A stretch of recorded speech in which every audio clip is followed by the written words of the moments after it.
I see some questions in the chat. Oh, okay. No, there are no questions. Anybody?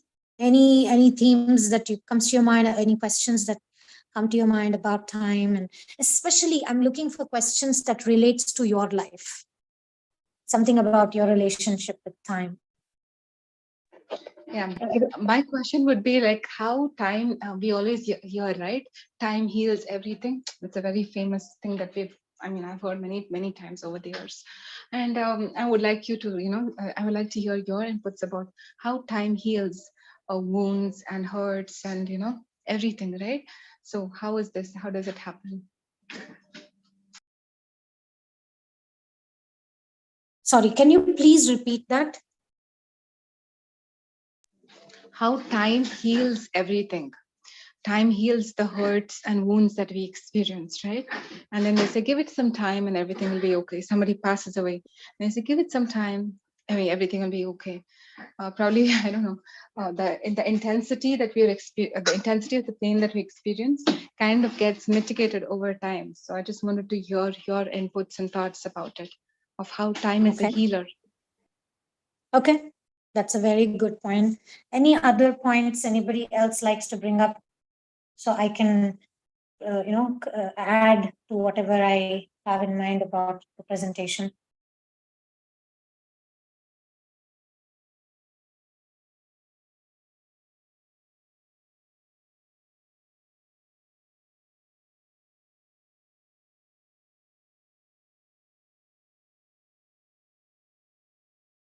Okay, if nothing else, then I will keep this question that Taruni Radha asked in mind, and I'll begin this presentation today.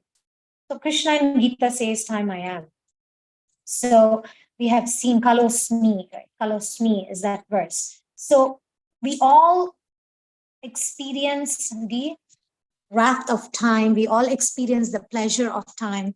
We all experience how when we are experiencing something pleasurable, something amazing, something feel good experience, even 2 hours feels like 2 seconds, right? If you're with a friend that you like and you spend 2 hours with them discussing something you are interested in, it feels like time just flies, right?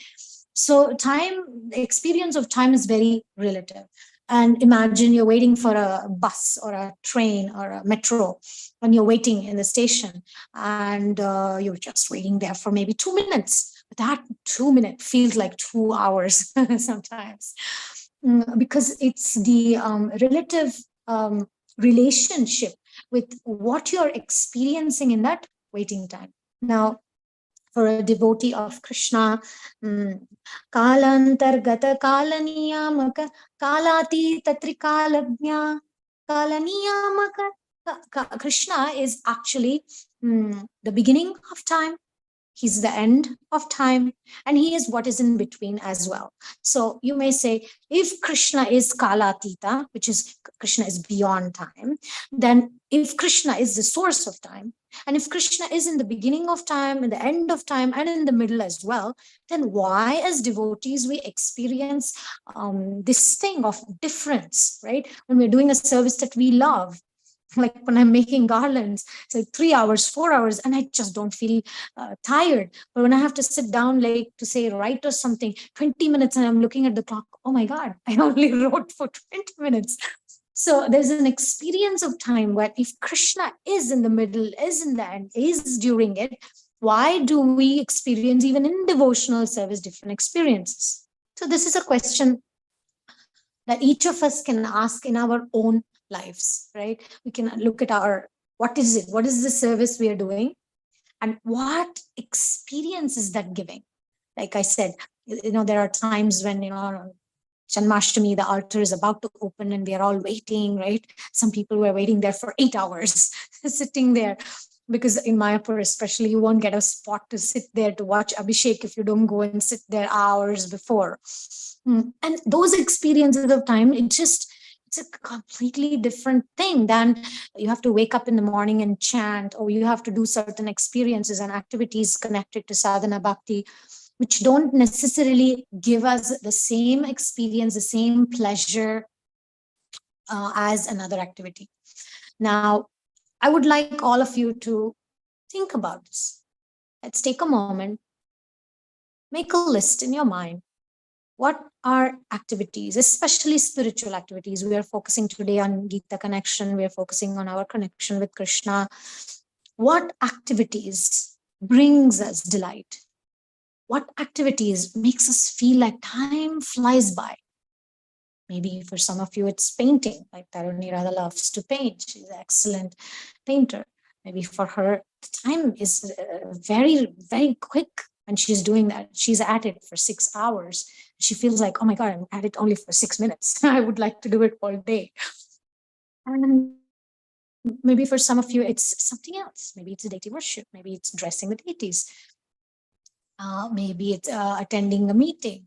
Maybe for some of you, coming to classes with me makes you feel like 1 hour is like 10 hours. Maybe you're like, when is she going to stop talking? I don't know. Okay, so make a note in your mind. What activities brings you pleasure and makes time fly by? And what activities makes you feel like, when is this going to end?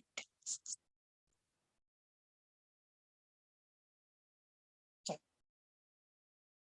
Any shares?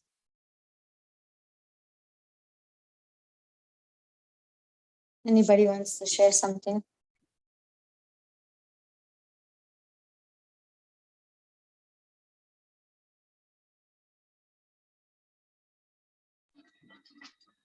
Painting, dressing, cooking, chanting.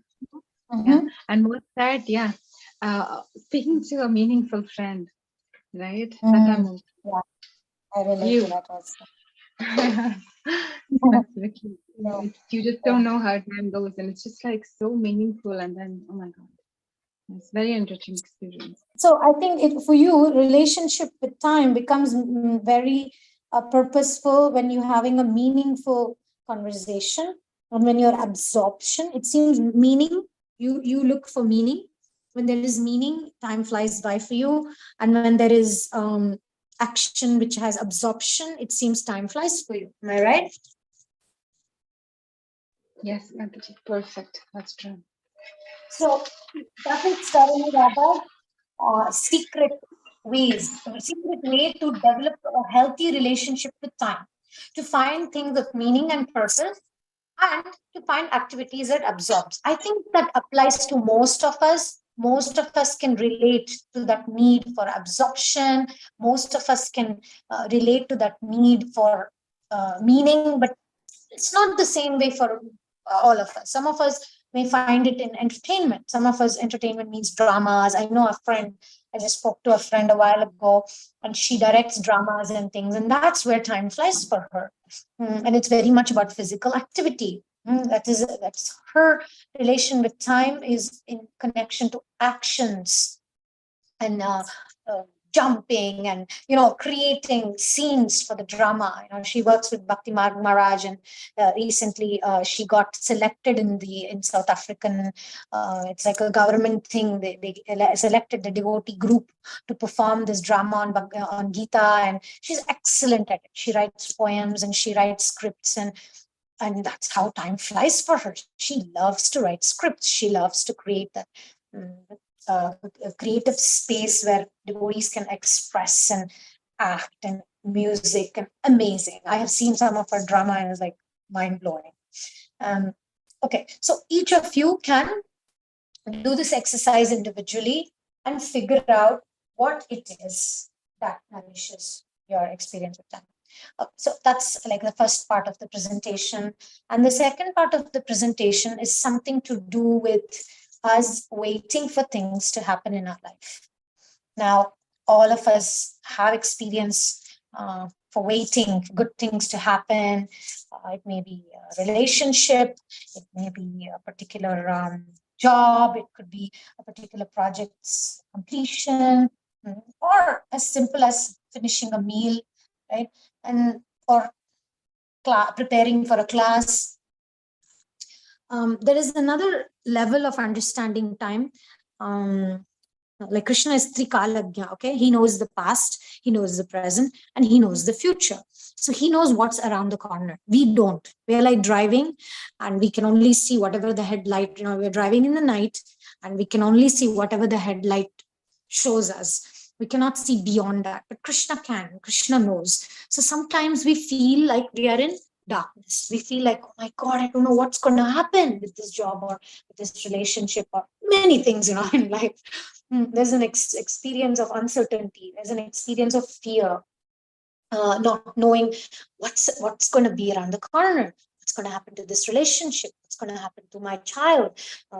What's going to happen to the health of a parent, or different situations depending on our individual lives. So in that experience, Krishna, okay, there's this bhajan.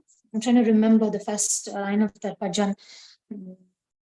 Samaya, Samaya, Samaya unte bhaktavatsalani nage. This is a Kagi Nilayadi Keshava. This is a song written by our Vaishnava saint Kanakadasa. Kanakadasa is actually Vidura's incarnation. And there is his mood of humility, of surrender, and of complete faith. And in this particular song, it is said that he wrote that song while waiting for the Lord in Udupi. He was not allowed to have darshan of Udupi Krishna because he was of a lower caste. And back then, this is what, 500 years ago, during the time of Lord Chaitanya, only Brahmanas were allowed inside the temple of Udupi.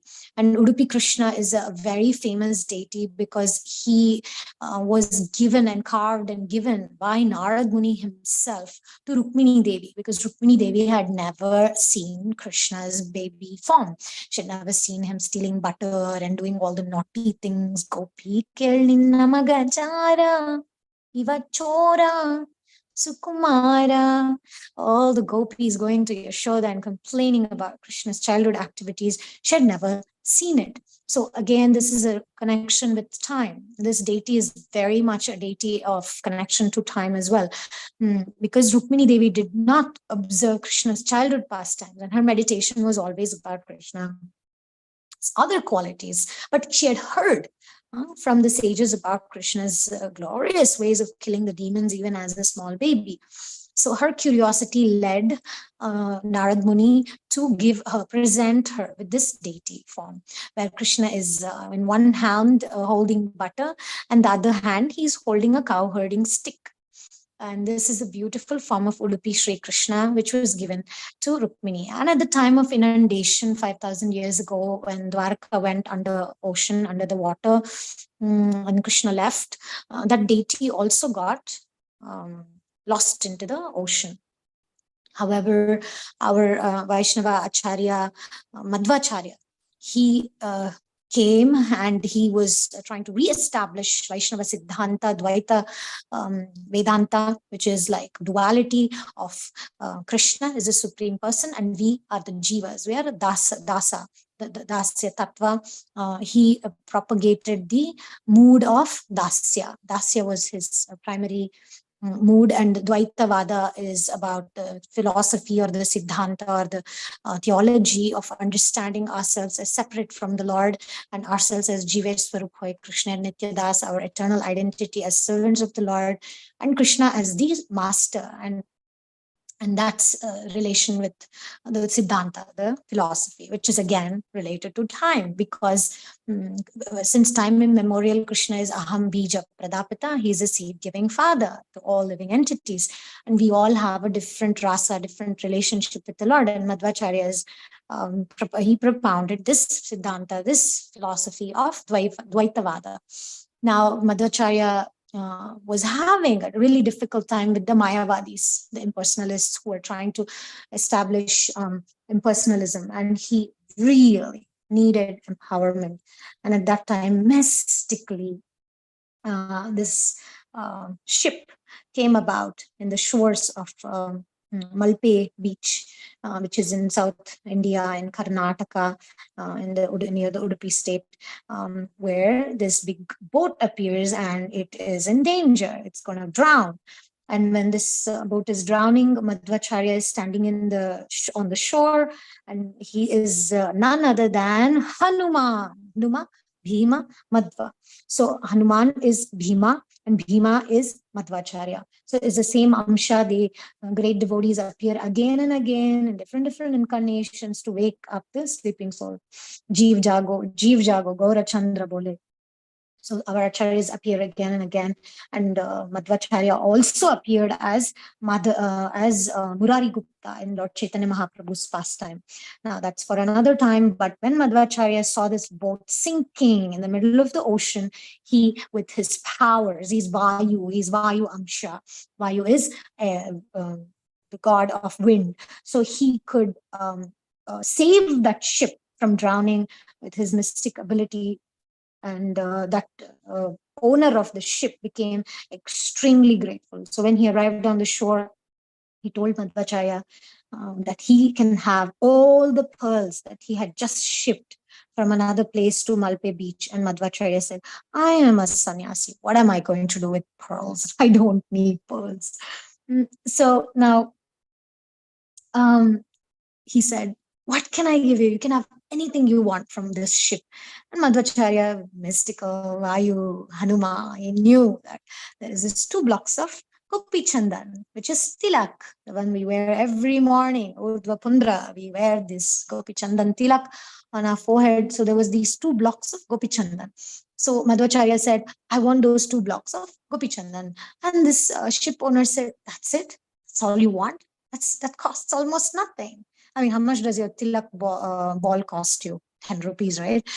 So there was this big ball of tilak, and he said, fine, you're a sannyasi, you want that? Fine, I'll give it to you. But guess what was inside that Gopi Chandan? There was Balaram. There was this beautiful Shila made of stone of Balaram. And in another stone was little Udupi Krishna, the same that is worshipped in Udupi now. So Madhvacharya took that deity and he composed the whole song about it, how he found that deity. And then he brought that deity to Balaram deity. He kept it right there where he found on the shore.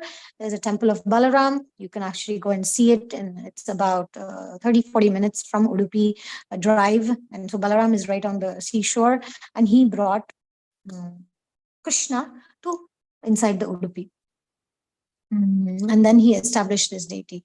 So going back to the story of our Kanakadasa, he was waiting, talking about waiting for the Lord's mercy. Sometimes we are doing the right things in our life, right decisions, we are doing right sadhana, we are in the right consciousness, but the Lord, as time, makes us wait.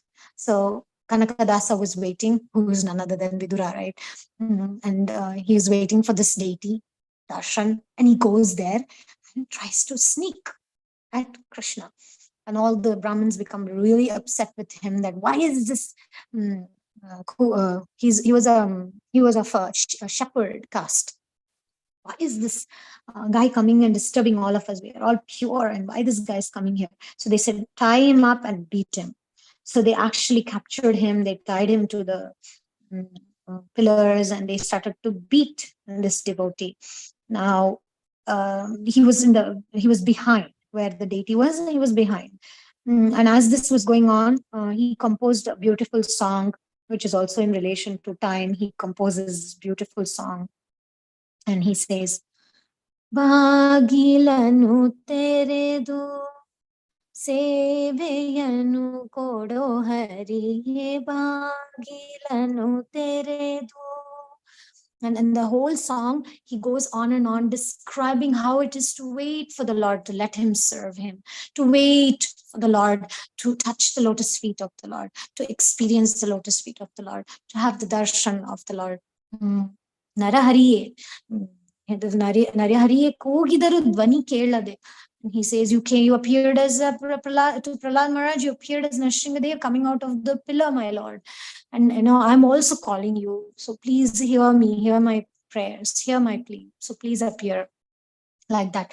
And very mystically, as he was singing in this way, and as he was singing, he was beaten by the so-called Smarta Brahmanas.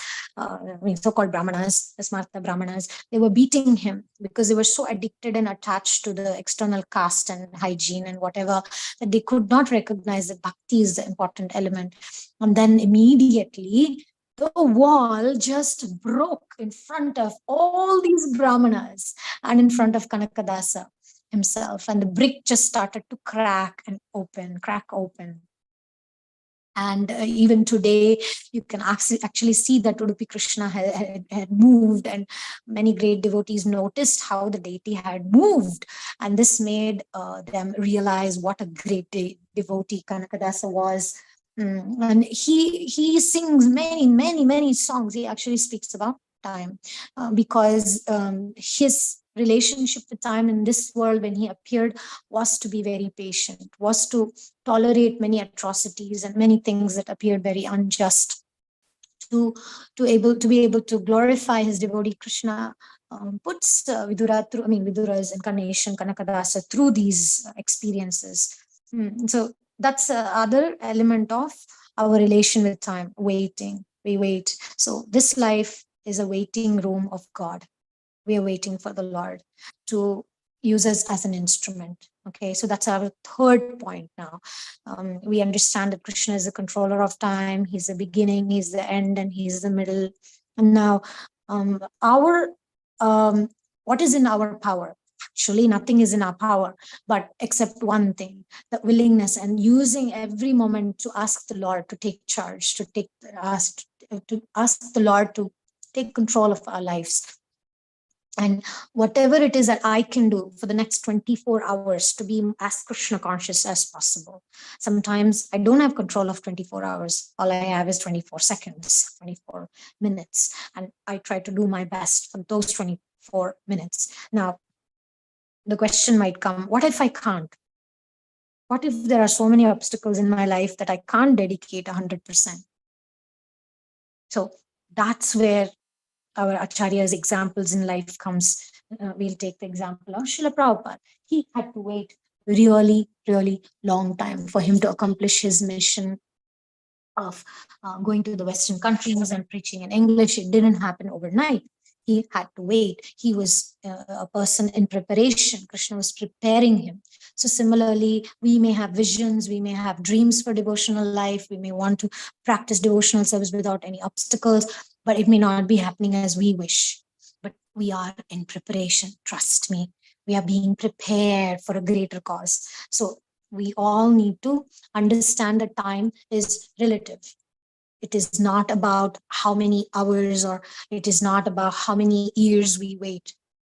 Rather, it's about how close we feel Krishna in joyous moments, or how much we can call out to Krishna in difficult moments. My grandmother taught me this shloka that I recite every time I leave the house and go somewhere.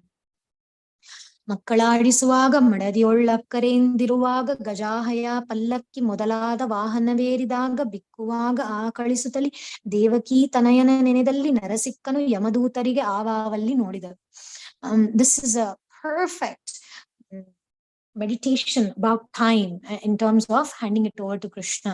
It says whether you're playing with your children, or whether you're in an intimate experience with your partners or your friends, whether you are in luxury of riding on a chariot or a horse or a cavalry or airplane or whatever, okay? ಗಜಾಹಯ ಪಲ್ಲಕ್ಕಿ ಮೊದಲಾದ ವಾಹನವೇರಿದಾಗ ಬಿಕ್ಕುವಾಗ ಆಕಳಿಸುತ್ತಲಿ. It means when you're having hiccups or when you're yawning, right? I'm sleepy. Every moment. By the way, how many of you yawn right now?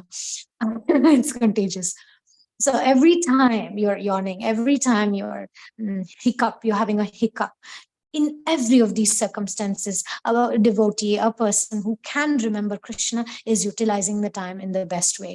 It doesn't matter what you are doing, but if you're calling out to Krishna, then a person will never get caught up in the hands of Yamadutas.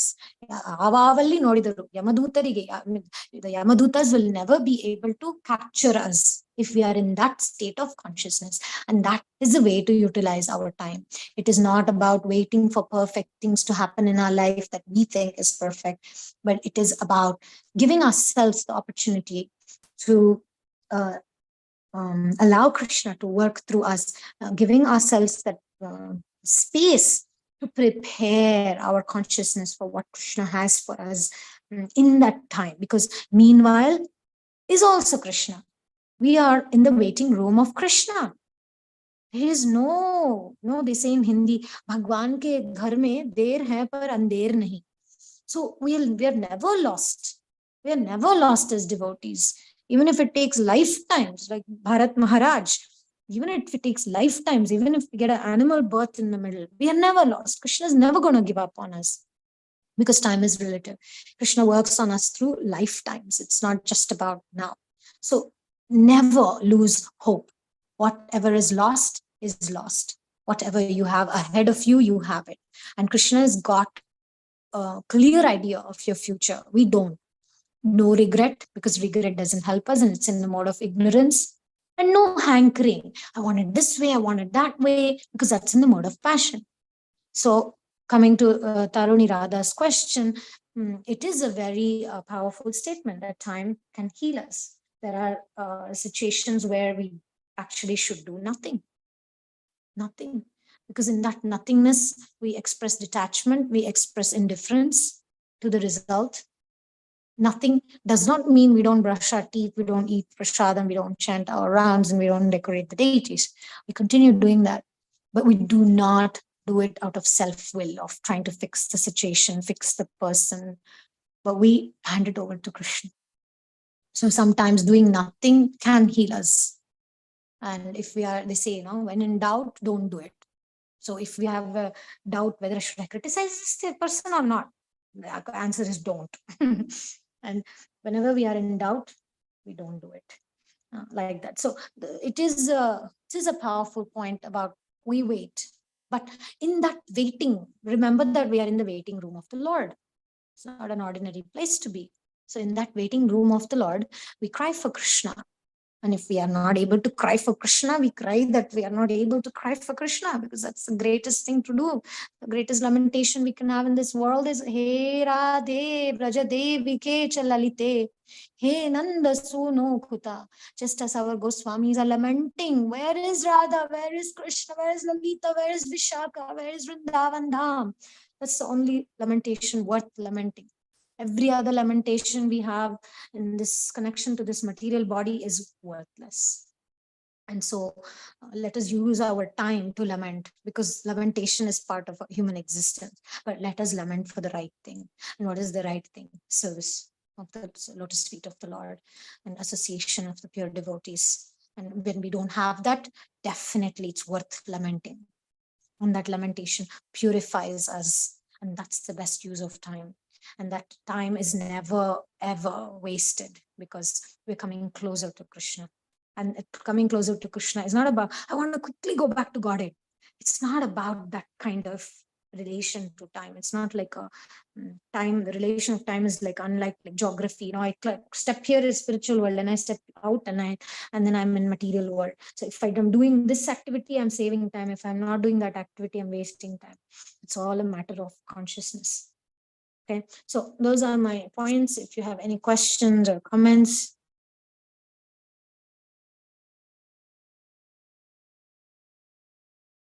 I welcome that.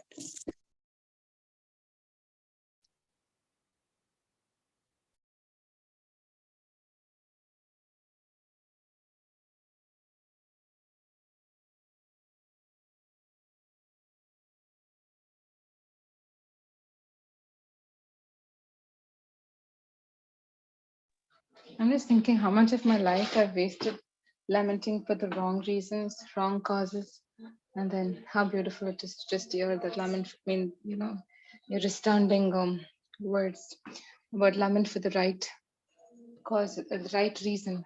So that's a wise use of time. That was very powerful for me. Yeah, thank you.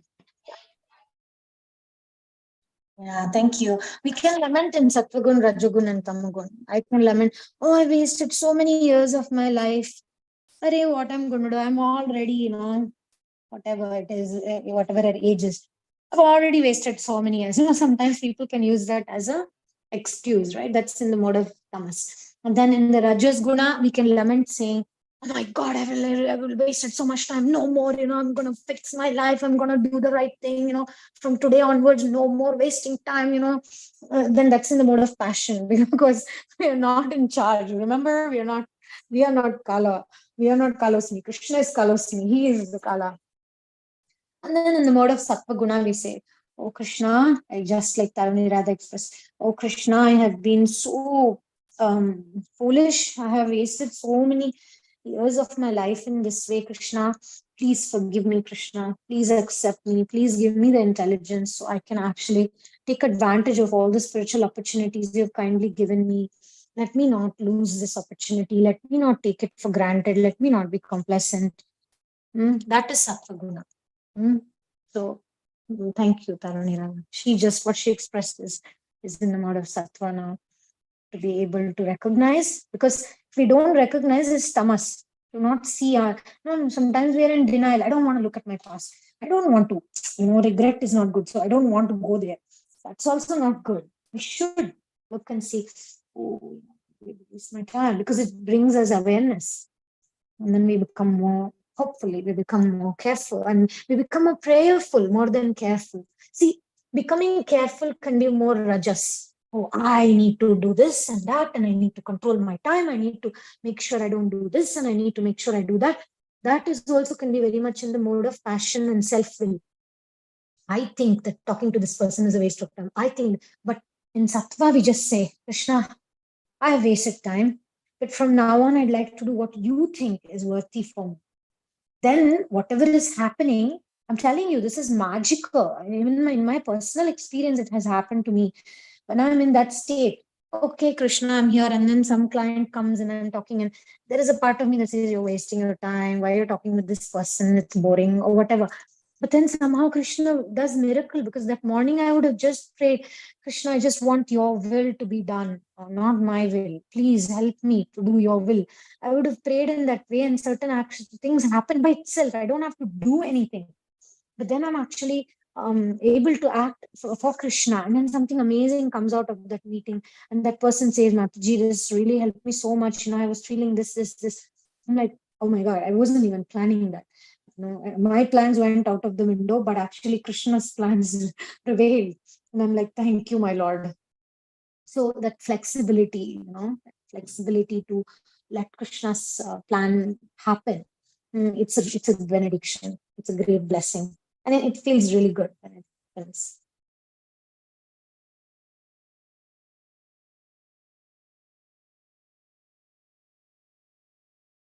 Any other points? Anything you want to add? Any other comments? Any experiences that you'd like to share that can inspire us?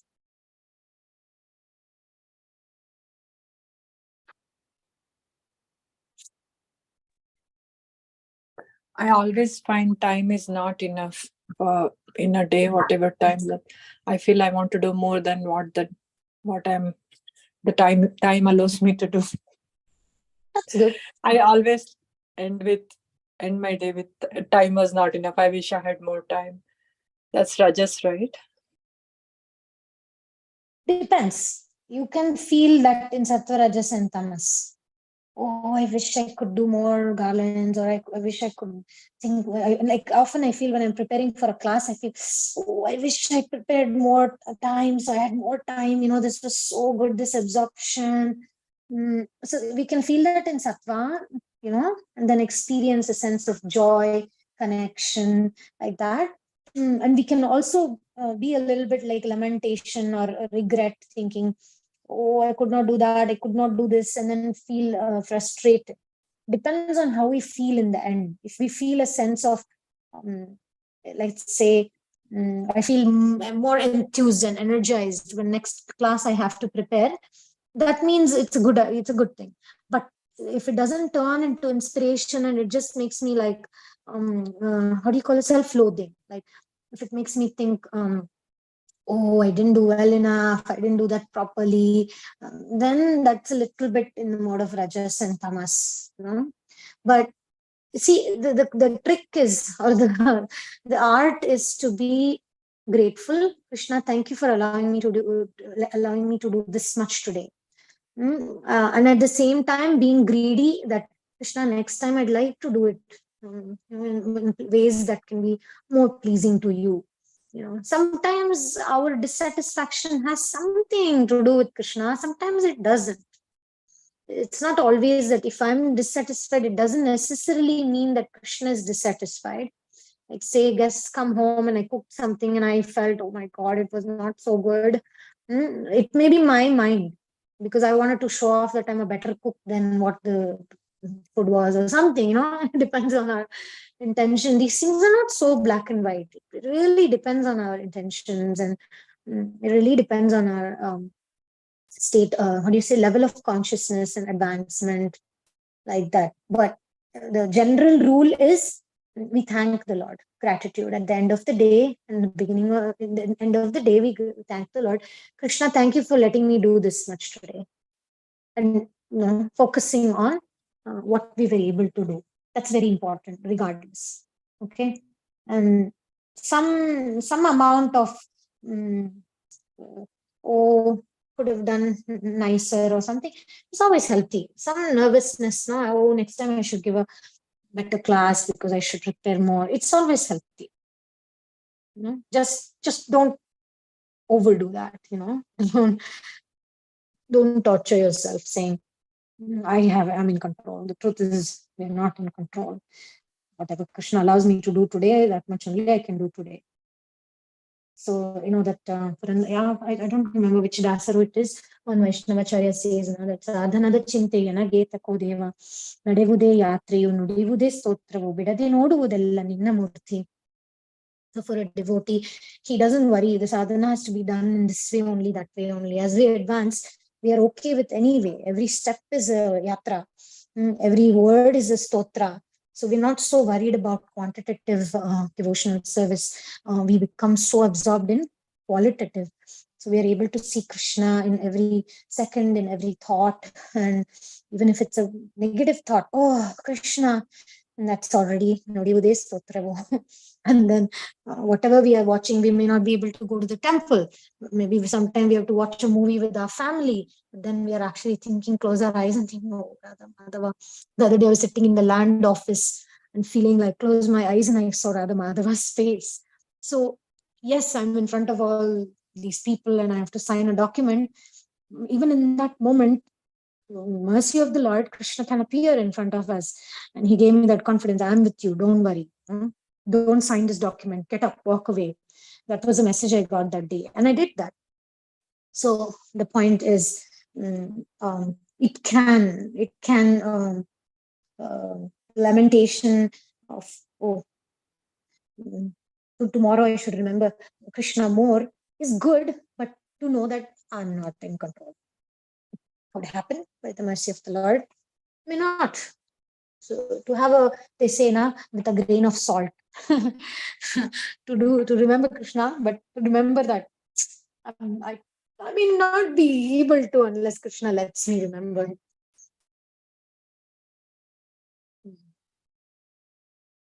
Any other thoughts?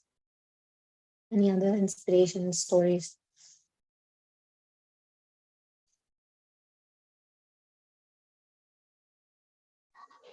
I really loved how you said every word is a stotra, every step is a yatra. Oh my God, that's so beautiful, right? It's like an Uttamadhikari's life, basically, right? That's how it is. For them, it's like complete absorption, 24 hours. And when they're sleeping, also they're using it for the Lord, like that, right? It's just about the consciousness, no? It's about the consciousness, correct? It is actions are happening, but the consciousness is so absorbed. Everything is a devotional service, like that, right? Yeah. And even when we go to sleep, we say, Krishna, may this sleep nourish me so that, may this sleep give me enough rest to my mind. So tomorrow I can be more focused on chanting. And that itself makes the whole sleep, more meaningful.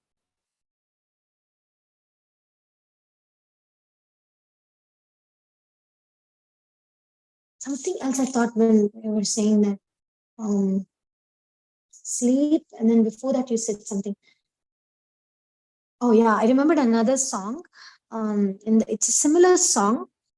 but it's another level, it's kind of bhava and prema level, where he says, the Dasar says, Ananda, Ananda, Matte Paramananda, Anandana Kanda, Voliye, Yenandate, Veda Vrinda, Ananda, Ananda. Jala Kashta, Shaila Gagana, Nela Pavakavayu Hala Pushpa Balligala Valage, Hari Vyaptanendaritavage, Ananda, Ananda. So, in this song also, it's a representation of how a devotee finds happiness in everything, because he sees Krishna everywhere. He sees Krishna's presence everywhere. Whether he is walking on the ground and he's remembering, oh, Krishna's given me this ground, and he's filled with gratitude. And he looks up in the sky and he says, oh, Krishna has given me the sky and the beautiful birds that are flying and all this vegetation. Oh, Krishna, thank you. I'm able to breathe oxygen because you've given me oxygen. And then Hala Pushpa Balligalavage Hari Vyaptanendaritavage. And he sees all this vegetation, all this greenery, and then he actually sees the growth of these branches. And he's seeing how life is growing on those branches. And that is Krishna. He's able to recognize that. And then ultimately he sees that Krishna's hand is everywhere, behind everything, even animate and inanimate objects. And especially here, inanimate is referred to as in all these plants are all inanimate, but still you can see the Lord in it, because there is jiva, there is growth in it, right? There is life in it. And what to speak of our life and our growth and our development? It's a song of be happy. Krishna is with you. He's got your back. Your life is planned by him. So there is nothing to fear, my dear devotee. Be happy. So that's another song I remembered. One is at sadhana the chinte, like for a devotee, why you have to worry about sadhana when every step is a temple walk or a pilgrimage? And this song is like another level of saying, just be happy because Krishna is with you. You don't need to worry. Like the Pandavas, whether they went to the forest or they were in Indraprastha, wherever they were happy. Krishna is with us. That confidence.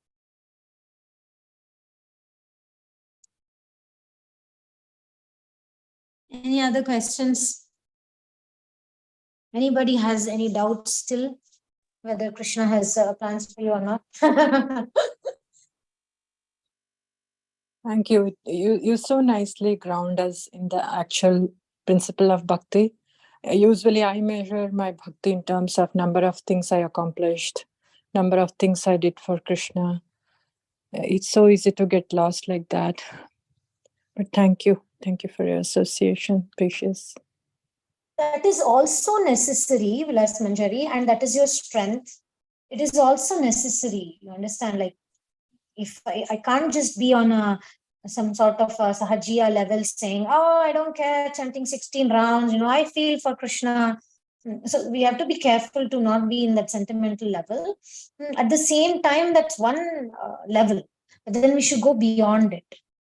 We shouldn't become attached only to that. We should be ready to see our progress always one step further. And also natures, like for somebody like Vilas Manjari, it's easier to be disciplined and it's easier for her to focus on the sadhana aspects like that. For me, it's not.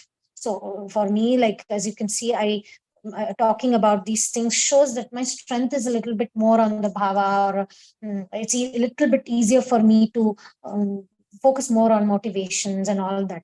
It's a little bit harder for me to stay consistent and be, individually focus on my development and all. It's easier for me to be out here, like, every time I'm thinking I need to study Bhagavatam.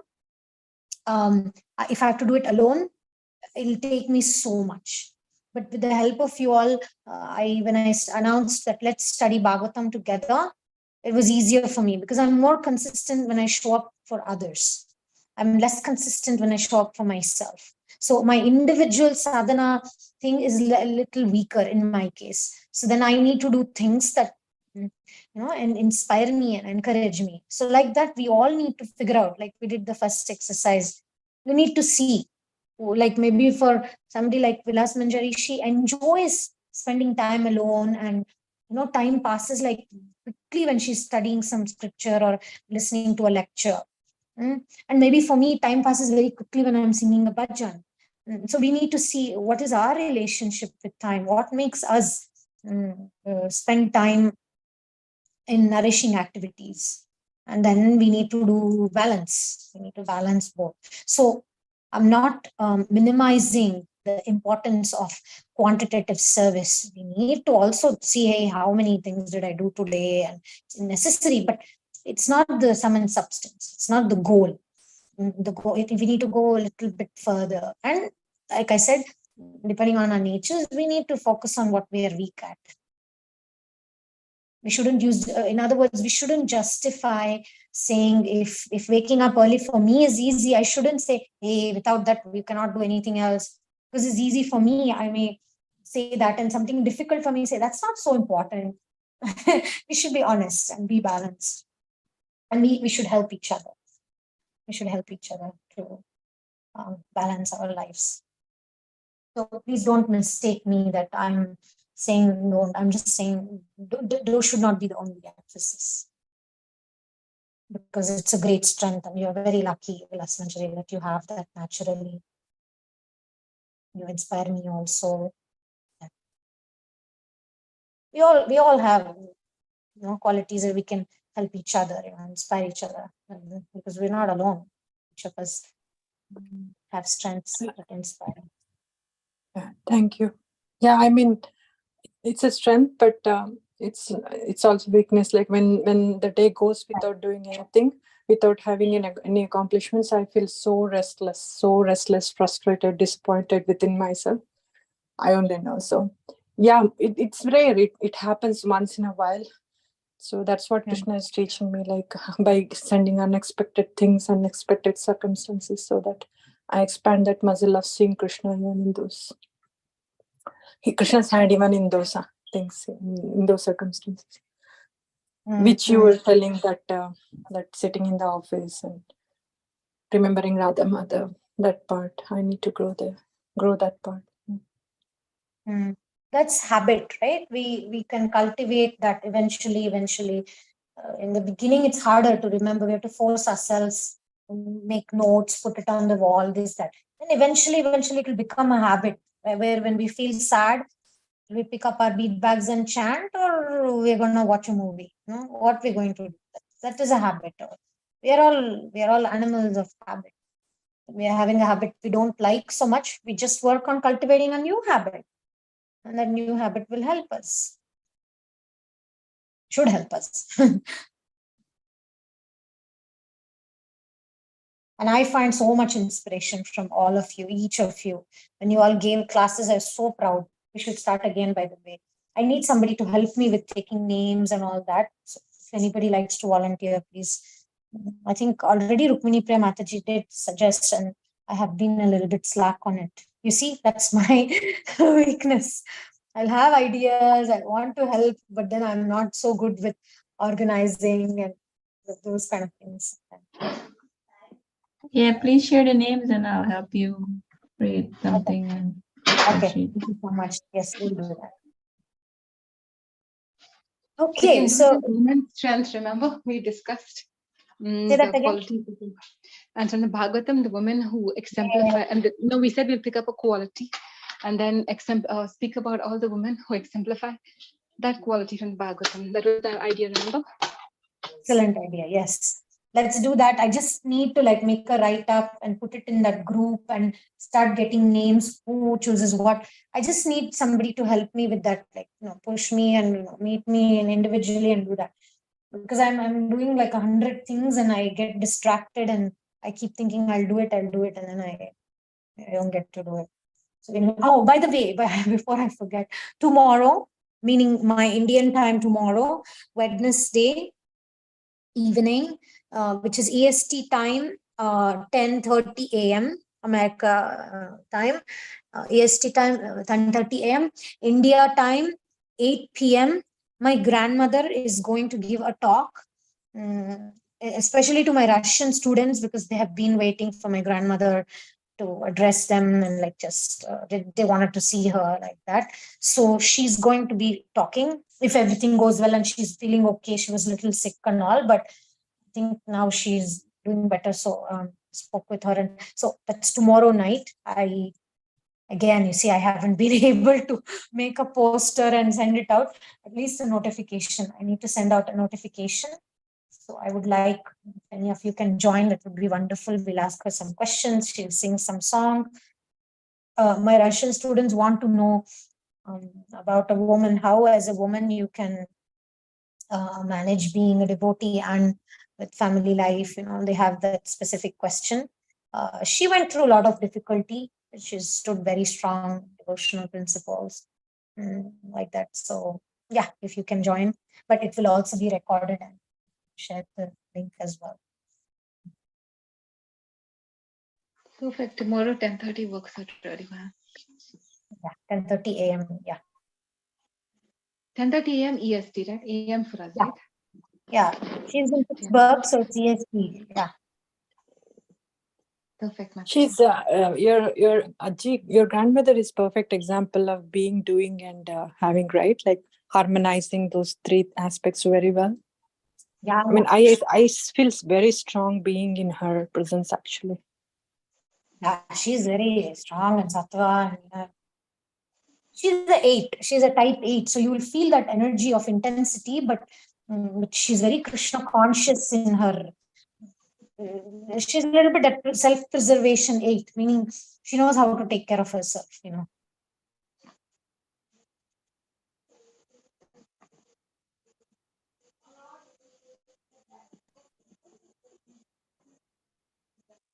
Yeah, she's very self-assured, right? She's very self-assured. She knows her So not self-worth, and she's very happy being herself. Like, there is no qualms. And I also feel like she knows her strength, and then she just played her life with her strengths like that. That's how I feel Yeah. when I look at mother. I mean, auntie. Yeah. She taught me a lot. She taught me a lot just with her examples like that. She'll not get into argument. She won't waste her time preaching, trying to correct somebody and all that. She just minds her own business. Something I really love about her. She won't waste time. Perfect. We're talking about time, and then there it is. She doesn't waste time. Yeah, really, Yeah. she won't waste time. Even if we go to some wedding or something, she'll always carry bhajan book or some book and she'll be reading it. She won't gossip about people. She won't look here and there. Always. She's always been like that from the early. See, that's a habit again. She's had that habit even since I was a small child. And even now she, like, for example, I remember milk will be boiling on the stove. And I was about 8, 9 year old playing in the thing and hurting myself and doing all sorts of things.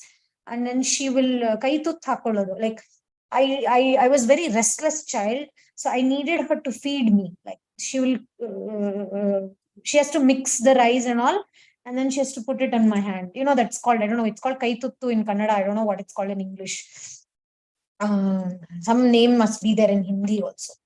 And so she used to like do that. And sometimes I remember I will run away. She'll feed me a little bit, and then I'll run away here and there all around the house. And then by the time I come back, she will again feed. Meanwhile, as she's trying to feed, she will do parikrama. Like in the kitchen, there used to be like a little puja place, right? And me, as she'll be waiting for me. One side she'll be boiling the milk, and then she'll be waiting for me to come and receive that morsel again. And by that time, she would have done 1 or 2 or 3 parikramas. Like she'll just turn around there and pay obeisance like that. Like she will not waste time. I remember her like that. And also nothing else she'll waste. Also food and all she won't waste. ಎಲ್ಲ ಒಳ್ಳೆ ಸಾಮಾನೆಲ್ಲ ಹಾಕಿದೆ ಯಾಕೆ ಚೆನ್ನಾಗಿರಲ್ಲ. She will make something from yesterday's food, make it somehow tasty, and she will trick us all and then feed us. She's very much like that kind of course, that back then there was also a lot of poverty and she had to do that in sense. But Very frugal, very frugal. Never waste time, never waste money. Very good quality for a devotee. I mean, I really that's the aspect of it. Now they don't worry so much about people pleasing. They're so free from it, right? So that's Yeah. also plus, I think. But she's very a healthy eight. She will not argue. She'll not get into fight. Yeah, I agree. No confrontation. No confrontation. She'll just say to my grandfather, okay, okay, okay. He will say like maybe heavy things. He'll say, you are useless. You didn't do that. And she'll say, yeah, yeah, okay, okay. But then she'll just continue doing her own thing. She will not be like, she won't sit and cry and she won't argue. She'll just agree to him and she'll keep him calm. So because, if somebody's screaming at you, and you don't confront them and you just look at them or don't look at them and just nod your head and say you're right, how much longer that person can keep on shouting? Can't. So my grandfather wouldn't shout much on my grandmother because there was no point. He wouldn't get any response. And he'll go and fight at somebody else in the street or call somebody else and fight. I've seen that happening because he also was an eight. He needed somebody to fight with. My grandmother was useless for that. She'll be busy doing something. So he wouldn't fight with her. She really had that ability to not waste time in that way. Yeah, some souls are more fortunate. I I'm mean, not that. I felt I have it in me that when I go to outings and weddings and all the things, I like to do whatever I like to do. I mean, like reading scriptures and doing those things. But at one point, I feel guilty that I'm not fitting in, or people might be thinking bad about my. Like I worry about image suddenly No, I like don't that. think it's image in your case. It's more about being compliant. Like you're not a Ah, hard fellow. Image is not so much your issue, but you want to be compliant. You want to follow the rules of the game, of the social I want thing. to. I want to look good to people. I want to feel like belonged You want to or do the thing. You want to do the thing that seems right in that situation or something. yeah, yeah. Yeah, we all have that, some element of us, we have that. I mean, the point is, I'll tell you one thing, okay, astrology wise, I've noticed this today also in a reading. I noticed that people who have difficult karma, like say abuse, like my grandmother had an abusive mother-in-law, okay? I would call her monster-in-law. Really, that great grandmother, Muttaji, she was our Dodaji, and she's very abusive, in many ways. Because of that abuse that my grandmother went through, which she had that in her chart also, that kind of heavy karma, she somehow became very serious in all these things. Like, for example, the great grandmother will not allow my grandmother to cook or do any of the activities. She will not let her in the deity room or touch even her own kids or many things, many atrocities. But somehow my grandmother found shelter in her Mahabharat and creating her own little puja corner, and all those little habits started for her when she was very young. And she came from an educated family. She had her degree in Sanskrit like that. So she took shelter in that way. And she continued taking shelter of Mahabharata, of Srimad Bhagavatam, even through her pregnancy. She would just take shelter of the scripture because husband was not useful on any emotional level or anything. Mother-in-law was torturous. So the bad karma pushed her more and more towards this habits of not wasting time. I mean, we cannot deny, even in our lives, those disappointing relationships, how much ever it may have hurt us, it also made us more serious in our spiritual life, isn't it? We complain about not feeling support and this and that, but those very relationships, those very hurtful situations also made us better individuals. Whether we agree or not. So I've seen more and more that people who have difficult karma in their chart, they somehow or another progress more in these levels of seriousness and all. You can't teach seriousness in Krishna consciousness to those who have very good karma in their charts, because there is a level of complacency, there's a level of taking it for granted, there's an element of being acting entitled. And I'm noticing that more and more, and I'm becoming more and more grateful for my weak planets, Because earlier I used to lament, oh, I don't have a strong this, strong that. But now I realize very reason that I don't have those things, I do certain things like support groups, or I become vulnerable and I share. If I had those two planets strong that I think that I want to have, would not have been able to contribute many things that are meaningful to me, to my Guru Maharaj, to devotees, like that. Because of that quote unquote bad karma, there is more development on an internal level for me. Because what one of my good karmas is about external level of confidence. I'm going to go off live so then I can share a little more about that. Thank you very much for those who are watching online, and